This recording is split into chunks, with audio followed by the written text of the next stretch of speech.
¿Qué está ocurriendo mientras tanto en la Franja de Gaza?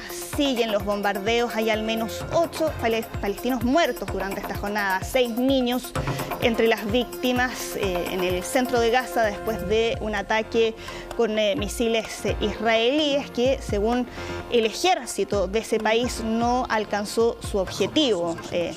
Terminó impactando un punto de distribución de agua en un campo de refugiados. Lo que dice el ejército de Israel es que la intención era dirigir ese ataque contra un militante de la yihad islámica en esa zona, pero que hubo un problema que hizo que el misil cayera a varios metros de donde estaba. Cae en un punto de distribución de agua, o sea, donde habían personas ahí tratando de conseguir algo de agua en un momento además de escasez de alimentos, de todo, y termina matando.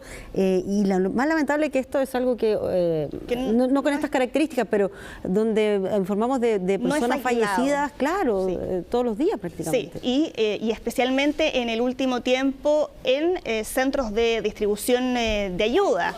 La escasez de agua en Gaza se sigue agravando, sobre todo en las últimas semanas han tenido que cerrar instalaciones de desalinización, porque además en paralelo a todo esto hay una escasez importante de combustible, y es por esa razón que para una parte muy importante de la población dependen en definitiva de poder obtener el agua en esos centros de ayuda, que es donde van ahí a llenar sus contenedores, ¿no?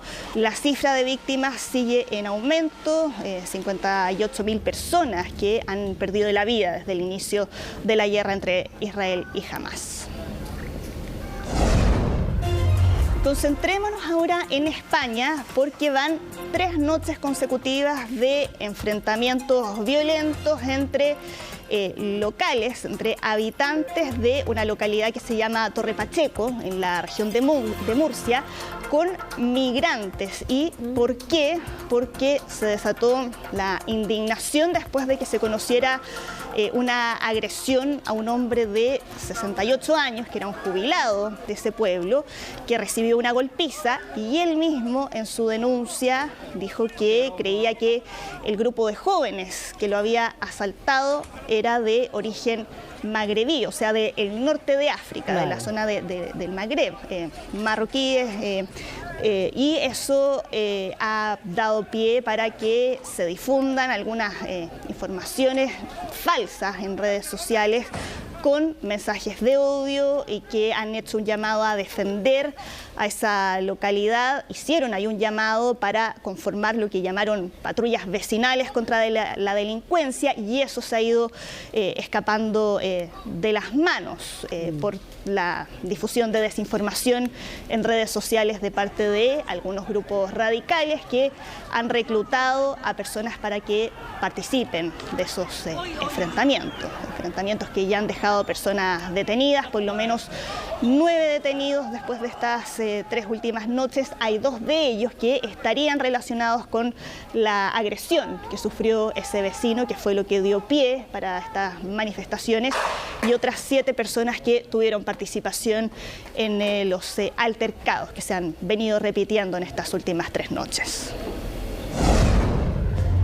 Cambiemos de tema, porque hoy es 14 de julio y, cómo no, aquí la imagen de las celebraciones del Día de la Bastilla en Francia, que conmemora, sabemos, el asalto a la Bastilla en 1789, que fue lo que desencadenó la Revolución Francesa, y siempre hay actos en todo el país. El principal, el desfile más tradicional en los Campos Elíseos, que estuvo presente ahí el presidente Emmanuel Macron pasando revista a las tropas con sobrevuelos de aviones militares. Hubo además un show de luces, de drones sobre la Torre Eiffel, fuegos artificiales en casi todas las ciudades, pero claro, esto también es una muestra de fuerza, de exhibición de las tropas francesas, sobre todo en momentos delicados en cuanto a la seguridad en Europa.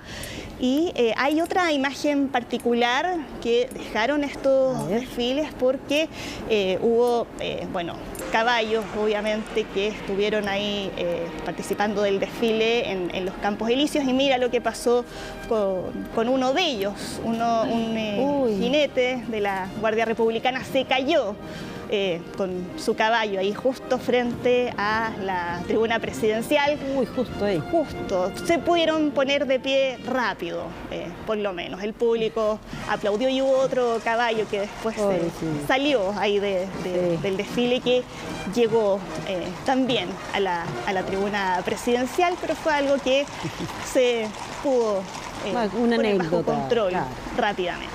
Sí. Y el registro que vamos a revisar ahora, que nos llega desde El Salvador y que muestra el momento de una explosión en lo que se conoce como Ausol, que es una fuente de agua termal que puede entrar en erupción y que expulsa toda esta columna de agua y de vapor caliente que estamos viendo. Aquí estamos hablando de aguas termales que están a altas temperaturas y que a través de los agujeros que hay en la tierra buscan escape, pero cuando no tienen ese escape se pueden producir explosiones como las que acabamos de revisar. Pero este era un lugar que funcionaba así como termas, como termas. O sea, donde llegaban era la entrada, turistas. Sí, la entrada a unas termas.